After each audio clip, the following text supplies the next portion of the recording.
इतिहास लिखा है इसमें, कुछ खास छिपा है इसमें। इतिहास लिखा है इसमें, कुछ खास छिपा है इसमें। मर्यादा है, कोई वादा है, विश्वास रखा है इसमें। सात फेरों से मिला ये तो उपहार है, मेरा श्रृंगार है, मेरा श्रृंगार है, मेरा श्रृंगार है, मेरा श्रृंगार है। मंगलसूत्र, मंगलसूत्र, मंगलसूत्र, मंगलसूत्र,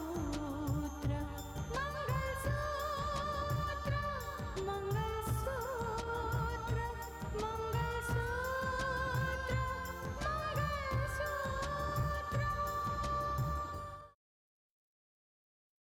जब अहंकार दिल में घर कर जाए तो प्रेम के लिए जगह कहां बचती है।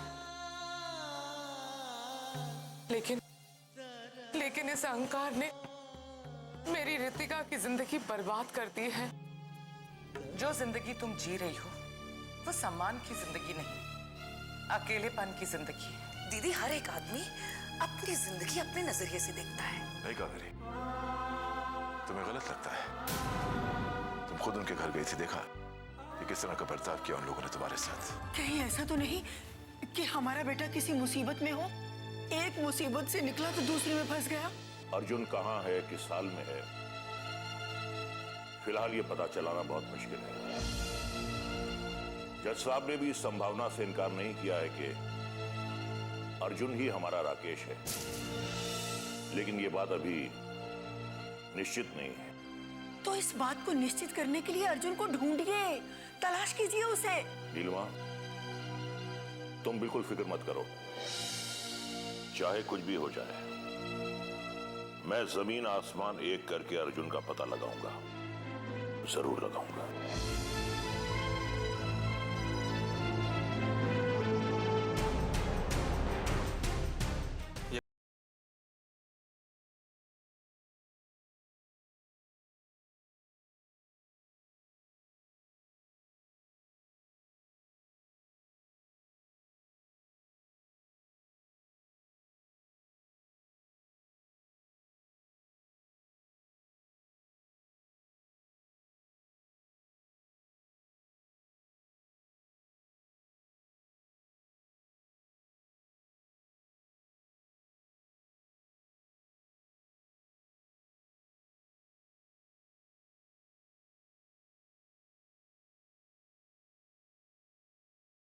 प्लीज प्लीज मुझे छोड़ दो, मुझे जाने दो यहाँ से प्लीज।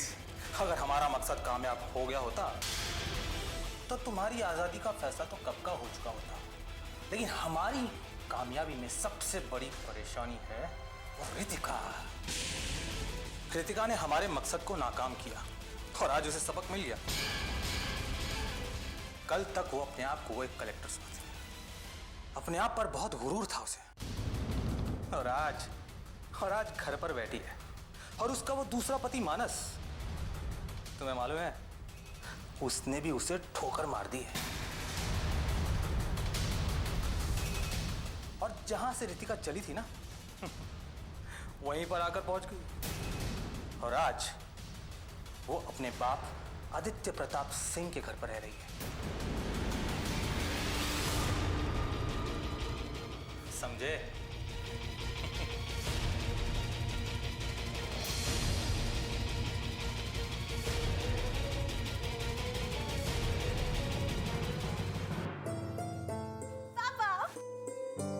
अरे साक्षी, अरे बेटा कैसी है तू? मैं ठीक हूँ पापा, आप कैसे हैं? बहुत अच्छा। अच्छा वो राहुल नहीं आया अभी, क्या बात है? पापा उन्हें ऑफिस जाना था, कुछ जरूरी काम आ गया तो वो मुझे नीचे ड्रॉप करके चले गए। मानस भैया कहाँ है? मानस जी राज। साक्षी? हाय भैया। साक्षी कैसे हो भैया? मैं ठीक हूँ, तुम कैसे हो? मैं ठीक हूँ भैया। आज आपको खुश देखकर मुझे बहुत खुशी हुई। बड़े बड़े हाथ से गुजर जाते हैं और जिंदगी चलती रहती है। समझौता करना इंसान की फितरत है साक्षी। हमको गले लगाकर हम कब तक जी सकते हैं, और इसी का नाम जिंदगी है। भैया, इसका मतलब आपने अभी तक रितिका भाभी के साथ समझौता नहीं किया? समझौता करने का सवाल ही नहीं पैदा होता है साक्षी। क्या लगता है तुम्हें, जो कुछ हुआ है उसे भूल कर हम समझौता करेंगे? कभी नहीं।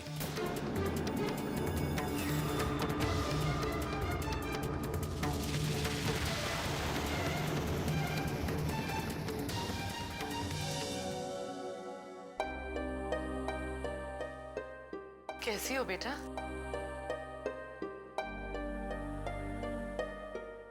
ठीक हूँ। देखा, इसे कहते हैं ईश्वर का इंसाफ। तुम कल तक जीना ही नहीं चाहती थी, अपनी जिंदगी तुम्हें बेमकसद लग रही थी। दे दिया ना भगवान ने एक मकसद।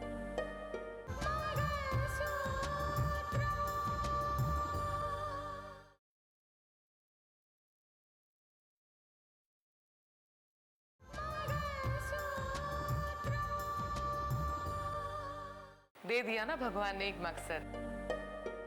अब तुम्हें अपने लिए नहीं, अपने बच्चे के लिए जीना होगा। बुआ जी, जिंदगी के हालातों ने मुझे तोड़ कर रख दिया था, लेकिन मैंने जिंदगी से हार मानना नहीं सीखा है। बेटा, इस दुनिया में दो तरह के लोग होते हैं। एक वो जो अपनी जिंदगी चुपचाप जीते रहते हैं, चाहे जैसे भी हो, और दूसरे वो जो जिंदगी में कुछ बनना चाहते हैं, अपने समाज के लिए, अपने देश के लिए कुछ करना चाहते हैं, कुछ हासिल करना चाहते हैं, नाम कमाना चाहते हैं। भगवान ऐसे ही लोगों का इम्तिहान लेता है। बेटा, ये तुम्हारा भी इम्तिहान है, और हमेशा की तरह तुम्हें इस इम्तिहान में भी पास होना है। हाँ बुआ जी, मुझे भी इस इम्तिहान में पास होना है। मुझ पे जो इल्जाम लगे हैं उसकी सच्चाई सामने लानी है। मानस ने बिना सोचे समझे मुझ पे जो लांछन लगाए, जो दाग लगाए हैं, उसे मुझे हटाने हैं। और जब तक मैं ये नहीं करूंगी, मैं चैन से नहीं बैठूंगी। मानस को समझाऊंगी, उसे ये एहसास दिलाऊंगी कि उसने जो कुछ भी कहा, जो कुछ भी किया, गलत किया। ऐसा नहीं है रितिका कि अब तक मानस को सच्चाई का पता ना चला हो, लेकिन बेटा, एक आदमी, उसका अहंकार उसे कभी भी औरत के सामने झुकने नहीं देता। इसीलिए मानस अपनी गलती मानने के लिए यहाँ कभी नहीं आएगा। अगर ऐसा है बुआ जी, तो सबूत लेकर मैं खुद जाऊंगी मानस के पास। और इसलिए नहीं जाऊंगी कि मुझे उसकी जरूरत है, मैं उसके बगैर रह नहीं सकती, मैं उसकी मोहताज हूं। नहीं बुआ जी, मैं इसलिए जाऊंगी क्योंकि उसने गलत इल्जाम लगाए हैं, और उसे लेकर मैं जी नहीं सकती, बर्दाश्त नहीं कर सकती। उसने जो जो भी लांछन लगाए है, जो दाग लगाए हैं, उसे मुझे मिटाने हैं, इसलिए जाऊंगी। हाँ रितिका, मैं भी यही चाहती हूँ। तुम्हें ये लड़ाई लड़नी ही होगी, अपने सम्मान के लिए, अपने स्वाभिमान के लिए। जो मकाम तुमने खोया है, उसे दोबारा हासिल करना ही होगा। करूंगी बुआ जी, हर हालत में करूंगी, किसी भी कीमत पर करूंगी। कल तक मैं अपने आप को अकेली समझती थी, लेकिन आज इस दुनिया में मैं अकेली नहीं हूं। मेरे साथ एक नन्ही जान जुड़ गई। उसके लिए करूंगी, उसका हक दिलाने के लिए करूंगी, उसे सम्मान दिलाने के लिए करूंगी। मैं अपने पर लगे हुए सारे इल्जाम मिटाऊंगी, सिर्फ और सिर्फ मेरे बच्चे के लिए। मैं कुछ भी करूंगी उसके लिए। और बुआ जी, जिन लोगों ने मुझ पर उंगलियां उठाई है ना, उन सबका जवाब बनकर खड़े होंगी मैं।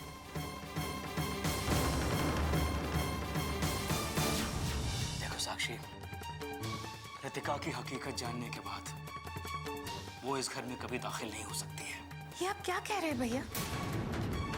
आप किस सच्चाई की बात कर रहे हैं?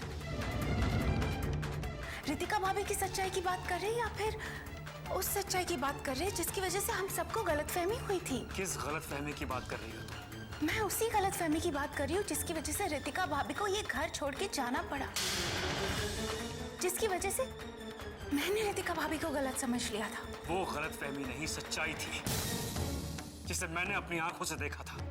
भैया इसका मतलब आप अब भी उस बात को सच समझ रहे हैं जो आपने देखा था? तो तुम्हें क्या लगता है वो सब झूठ था? हाँ भैया, मुझे ऐसा ही लगता है।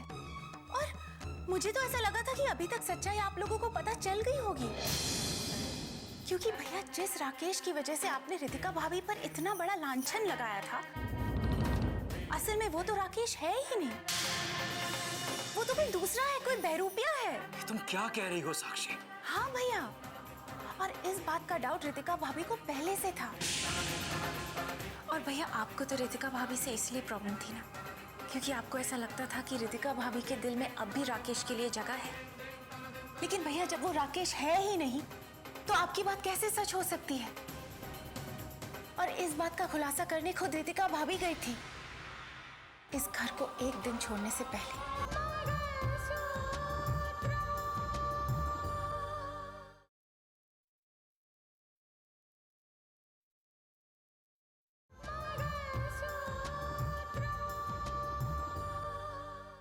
इस घर को एक दिन छोड़ने से पहले भैया रितिका भाभी को इस बात का पहले से ही शक था कि वो असली राकेश नहीं है, और इस बात का फैसला आदित्य अंकल और दिव्या के सामने हुआ कि वो राकेश को मिलने जाएगी और उसकी हकीकत पता लगाएगी। इसलिए वो राकेश को रेस्टोरेंट में मिलने गई, और जैसे ही वो राकेश से मिली उन्हें हकीकत का पता चल गया। तुम्हें ये सब कैसे पता? भैया मुझे ये सारी बातें दिव्या ने बताई है। तुम क्या कह रही हो साक्षी? हाँ भैया मैं सच कह रही हूँ, और ये बात साबित हो चुकी है कि वो असली राकेश नहीं था। वो कोई बहरूपिया था जिसका नाम बिपिन है। ओह गॉड। राहुल ने माँ जी को फोन लगाया था, और माँ जी ने ही राहुल को ये सारी चीजें बताई। और जैसे ही बिपिन को पता चला वो घर छोड़ के भाग गया। रितिका भाभी राकेश की सिर्फ सच्चाई जानने गई थी, उसकी हकीकत जानने गई थी। लेकिन पता नहीं आपको कहां से पता चल गया, और आप उस रेस्टोरेंट पे पहुंच गए और आपने वीडियो निकाल ली। इसमें रितिका भाभी की कोई गलती नहीं है भैया। रितिका भाभी गलत नहीं है। अब सच्चाई चाहे जो कुछ भी हो, एक बार जो रिश्ता टूट गया सो टूट गया। अब वो रिश्ता नहीं जुड़ सकता। अब उस घर से कोई भी रिश्ता कायम नहीं रखा जा सकता।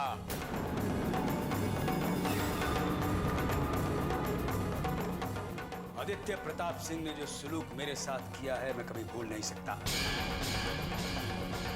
अब रितिका जिंदगी भर इस घर में नहीं आएगी। अगर आएगी तो एक शर्त पर। जब आदित्य प्रताप सिंह मेरी चौखट पर आकर नाक रगड़ेगा, और जब आदित्य प्रताप का गर्व से उठा हुआ सर मेरे सामने झुका होगा, तभी रितिका इस घर में आएगी, वरना जिंदगी भर उसे उसी घर में रहना होगा।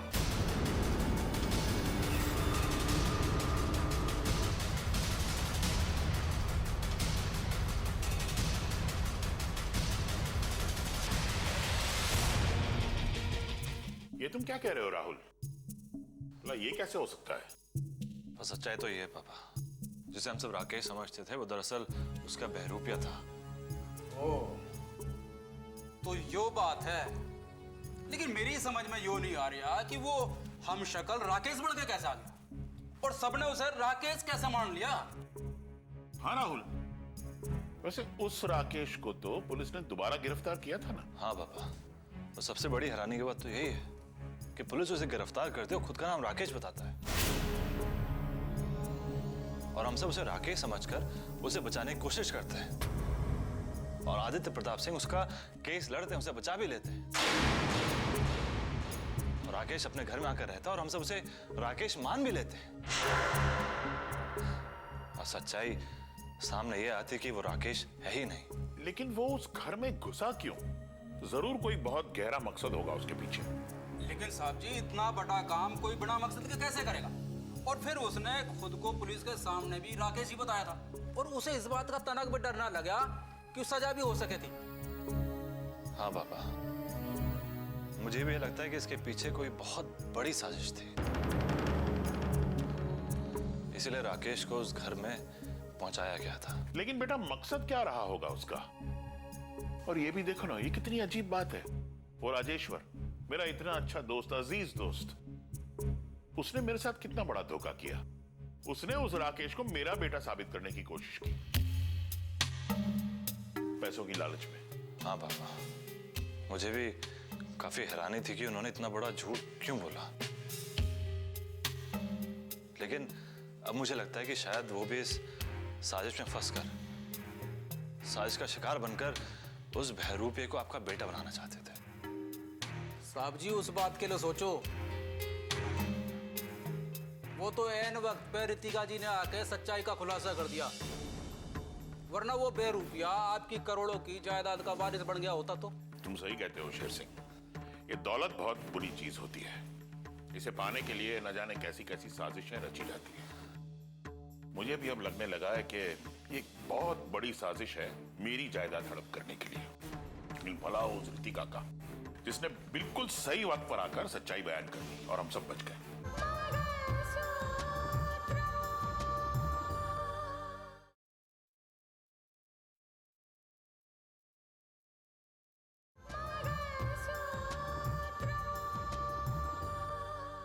बिल्कुल सही वक्त पर आकर सच्चाई बयान कर दी और हम सब बच गए। हाँ पापा, रितिका भाभी ने हमेशा सच्चाई का साथ दिया है, और इसी दौरान उन्होंने न जाने कितने सारे दुश्मन बना लिए, लेकिन उन्होंने इस चीज की बिल्कुल भी परवाह नहीं की। लेकिन आज रितिका भाभी की जो हालत है, उसका कोई अंदाजा भी नहीं लगा सकता पापा जी।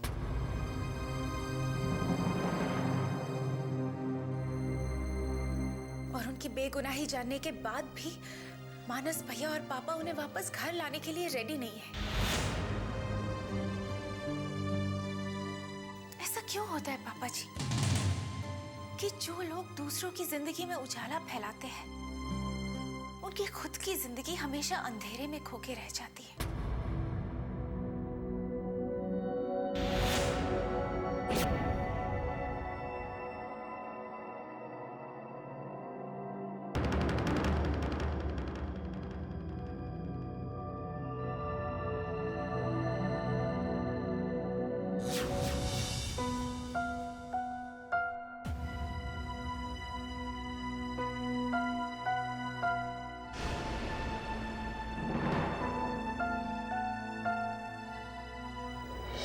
भगवान को साक्षी मानकर कहती हूँ कि मैंने हमेशा हमेशा आपको चाहा है, सिर्फ और सिर्फ आपके बारे में सोचा है। अगर रितिका को राकेश के साथ कोई संबंध रखना था तो वो उसे एक भीड़ भरे रेस्टोरेंट में क्यों मिलती? या वो दोनों किसी सुनसान जगह पर मिल सकते थे।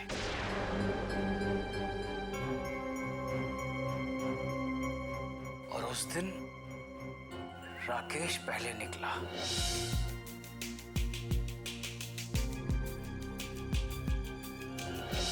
रितिका उसके बाद निकली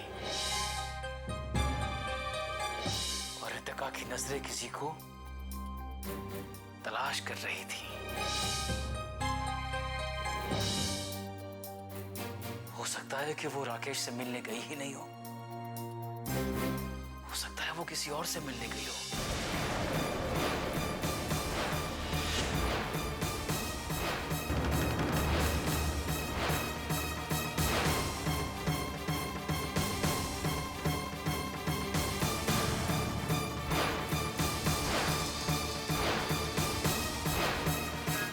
क्या सचमुच मैंने रितिका पे शक करके गलती की है? अगर रितिका अक्सर राकेश से मिलती थी तो उसे पहले ही पता लग जाता कि वो राकेश असली नहीं बल्कि कोई बहरूपिया है। और रितिका का लगाव चाहे राकेश के साथ रहा हो लेकिन किसी बहरूपिये के साथ तो नहीं हो सकता। और इस बात का पता सबको है कि रितिका 2 बार राकेश से मिलने रेस्टोरेंट गई थी। कहीं जानबूझकर किसी ने साजिश तो नहीं की जिसमें फंसकर मैंने अपनी ही गृहस्थी तबाह कर ली। लेकिन स्नेहा ने फिर मुझे फोन करके ये सब कुछ क्यों बताया? क्या मकसद रहा होगा उसका? उसकी बातों में आकर मैं ये क्या कर बैठा? ये क्या हो गया मुझसे? ये क्या हो गया मुझसे? ये क्या कर बैठा मैं? क्या कर बैठा?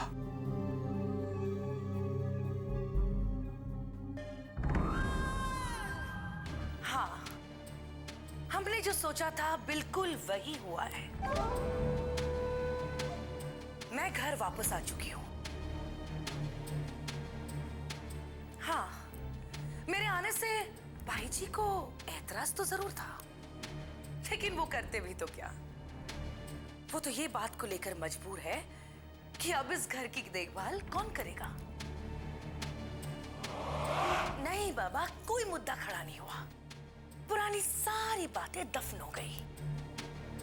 हाँ, मुझे भाई जी से माफी तो जरूर मांगनी पड़ी, लेकिन क्या हुआ, हमारे मकसद में ऐसी छोटी मोटी समझौते तो करने पड़ते हैं। नहीं, किसी को कोई शक नहीं होगा। बस रितिका को लेकर थोड़ी सी परेशान हूं मैं कि वो पुराने मुद्दों को सवाल बनाकर दोबारा खड़ा ना कर दे। लेकिन मैं सब कुछ संभाल लूंगी, कुछ भी सामने नहीं आएगा। तुम फिक्र मत करो, रिजल्ट बहुत जल्द मैं तुम्हारे सामने लाऊंगी। कच्चे धागे से बंधा इसमें संसार है, पिया का